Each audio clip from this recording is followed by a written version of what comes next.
प्रिय दर्शकों, पूजा प्रकरण में आपका स्वागत है। आज हम लोग हरितालिका व्रत कथा के बारे में जानेंगे।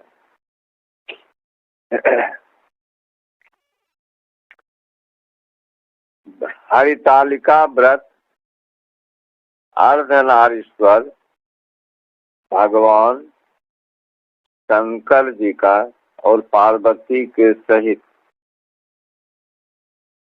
होने का व्रत है। मंदार माला कुलितालकाय कपाल मालांकित शेखराय दिव्यंबराय च दिगंबराय नमः शिवाय च नमः शिवाय। मंदार पुष्प आग के फूलों से सजी हुई जूड़ा पार्वती माता के केश में है और शोभायमान है। वो मंदार पुष्प की माला से सजी हुई उनका केश, और भोले बाबा कपाल का माला धारण किए हुए। दिगंबराय एक तरफ पार्वती माता का वस्त्र रेशमी साड़ी से शोभित हो रहा है, दूसरे भोले बाबा जो है दिगंबर वस्त्र में। इस प्रकार जो उन दोनों का अर्धनारीश्वर रूप है, उन शिवा पार्वती देवी को माता को मेरा प्रणाम तथा महेश्वर भगवान को प्रणाम, उमा महेश्वर को प्रणाम। हरितालिका व्रत के बारे में एक बार कैलाश शिखर पर पार्वती माता शंकर जी से बोले कि हे भगवान, कैसे मैंने आपका यह पद प्राप्त, आधा अंग मेरा हुआ, अर्धासन आपका कैसे मुझे मिला, इस रहस्य को आप बताइए कि कैसे हमको मिला। भोले बाबा पार्वती माता पर प्रसन्न होकर के बोले कि देखिए, यह प्रश्न जो है बहुत गोपनीय प्रश्न आपने पूछा है। आज तक इस पर्व के बारे में किसी ने नहीं पूछा था। यह व्रतराज है, व्रत का राजा पर्व। जिस प्रकार आकाश में चंद्रमा, ग्रह में सूर्य और वर्ण में ब्राह्मण, देवता में विष्णु, नदी में गंगा, पुराण में महाभारत, वेद में सामवेद, इंद्री में मन, उसी प्रकार पर्व में तीज पर्व, हरितालिका पर्व व्रतराज के नाम से जाना जाता है। यह पर्व भाद्र मासे शीते पक्षे तृतीया हस्त संयुता, भाद्र महीना के शुक्ल पक्ष में तृतीया तिथि को हस्त नक्षत्र संयुक्त तिथि को मनाया जाता है। इस व्रत का नाम हरितालिका क्यों पड़ा? आली भीर हरिता जस्मात तस्मात सा हरितालिका। आली मन सखी, सखी द्वारा हरण करने के कारण इस व्रत का नाम हरितालिका पड़ा।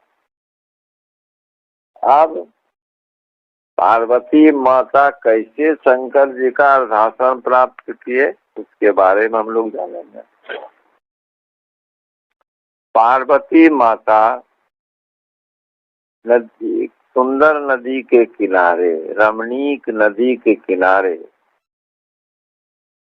अच्छे स्थान पर जा करके, जहाँ पर कि गंधर्व, किन्नर और मंगल गीत सब हो रहा था, उस जगह जा करके घनघोर तपस्या करने लगे शंकर जी का प्राप्त करने के लिए।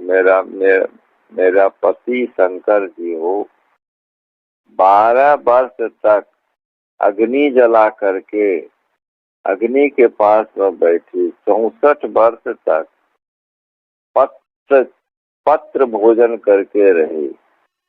उत्कट तपस्या देख करके पिता हिमवान को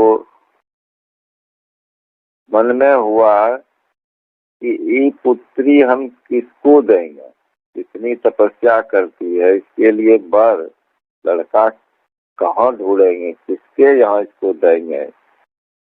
विचार करने लगे हिमवान राजा कि इसके लायक कौन पति होगा। उसी समय नारद जी बीना बजाते हुए हिमवान के यहाँ पहुंचे। हिमवान जी उठ कर के खड़े हो गए। नारद जी को पाद्य अर्घ्य आसन आदि दे करके पूछे कि महाराज,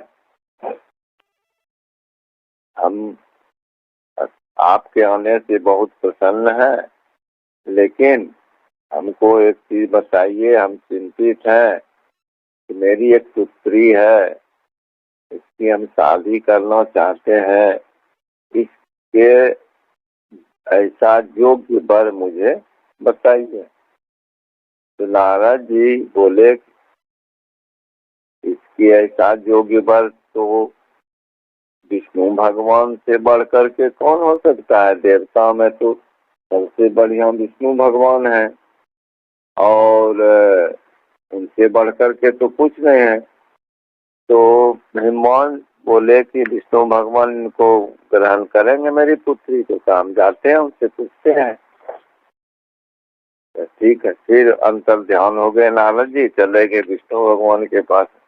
विष्णु भगवान जी से बात किए, नारद जी बोले कि ऐसी है हिमवान की पुत्री, शादी करना चाहते हैं, क्या आप शादी कीजिएगा। भगवान तैयार हो गए। फिर नारद जी लौट करके आए, मेरा कार्य सिद्ध हो गया। हिमवान बहुत खुश हुए। हिमवान ने पार्वती को बुला करके कहा कि मैंने तुमको विष्णु भगवान के साथ में शादी करने का बात कर दिया। यह सुन करके पार्वती को बहुत कष्ट हो गया कि पिता ने बिना मेरी राय लिए कैसे उनको दे दिया, जबकि हम भोले बाबा से शादी करना चाहते थे, शंकर जी से। इस बात को पिता से नहीं बोल सकती थी, इसलिए अपनी सखी के साथ में तो निर्जन वन में चली गई। तो वहां जाकर के उदास रहने लगे। तो सखी ने पूछा कि तुम आजकल उदास काहे रहती हो। पार्वती बोले कि देखो भाई, देखो सखी, मैं शंकर जी से शादी करना चाहती थी, लेकिन मेरे पिता ने मेरी शादी विष्णु भगवान से तय कर दी, इसलिए मैं शादी विष्णु भगवान से नहीं करूंगी, इसी से मैं शोकातुर हूँ। तो सखी बोली कि तुम्हें चिंता की क्या बात है, पिता तो नहीं जानते हैं कि हम लोग कहाँ हैं। ऐसा करो, हम लोग चलो एक निर्जन वन में चले जाएंगे, जहाँ कि पिता को पता आने लगेगा कि हम लोग कहाँ हैं, भाग जाए।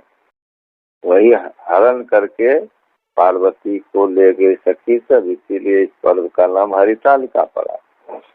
घनघोर जंगल में जा करके वो अपना वहाँ बालू का पिंड बना करके और पार्वती माता सहित शंकर जी की पूजा करने लगी। अन्न त्याग दिया, पूजन करने लगी पार्वती। इधर हिमवान को चिंता हो गई कि मेरी जवान पुत्री को किसने हर करके भाग गया, कहाँ चली गई। खोजने के लिए सेना को भेजा, अपने भी निकला, कहीं नहीं मिल रही थे। अब कहाँ किसी सिंह ने खा लिया कि बाघ ने खा लिया कि किसी सर्प के फेर में पड़ गया, कहाँ गई मेरी बेटी। हा हा करते हुए जंगल में रोते बिलखते हुए गिरता पड़ता था हिमवान खोजने के क्रम में। खोजते खोजते खोजते निर्जन वन में हिमवान उस जगह पहुंच गए जहाँ ये लोग सखी और पार्वती थी। तो यही भाद्र महीना के तृतीया शुक्ल पक्ष के तृतीया तिथि को पार्वती ने उपवास रखा था और रात्रि में जागरण किया था। इस तपस्या से प्रसन्न होकर के शंकर जी पार्वती माता के समक्ष हो गए थे। बोले वरदान मांगो। पार्वती बोले अगर आप हम पर प्रसन्न हैं तो आप मेरे स्वामी बन जाइए। उन्होंने कहा ये मस्तु, यही कह करके वे अंतर ध्यान हो गए। शंकर जी चले गए कैलाश, तुरंत लौट गए। हिमवान ने देखा कि यहाँ कुछ लड़की है, आदमी गए खुद देखने के, वहां देखी पार्वती माता। पार्वती को देख करके हिमवान पार्वती को गले से लगा लिया, लिपट करके रोने लगे। गले से गले मिल करके रोने लगे।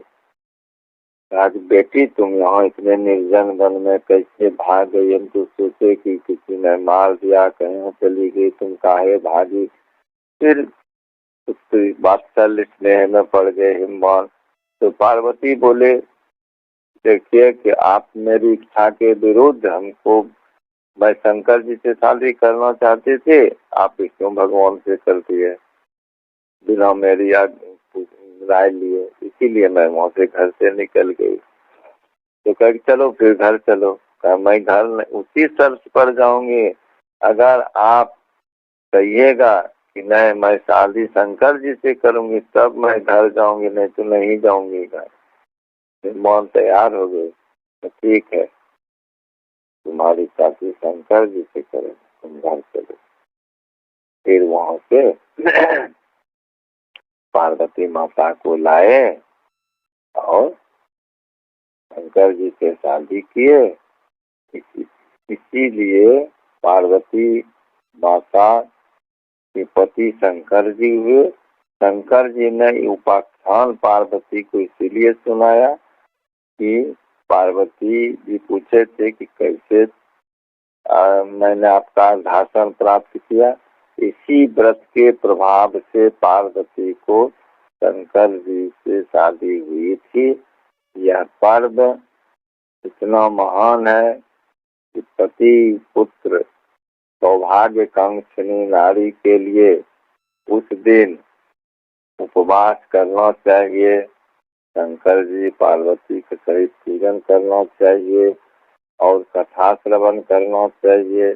इस कथा को सुनने से 1000 अश्वमेध यज्ञ का और सैकड़ों वाजपेय यज्ञ करने का फल प्राप्त होता है। धन्यवाद।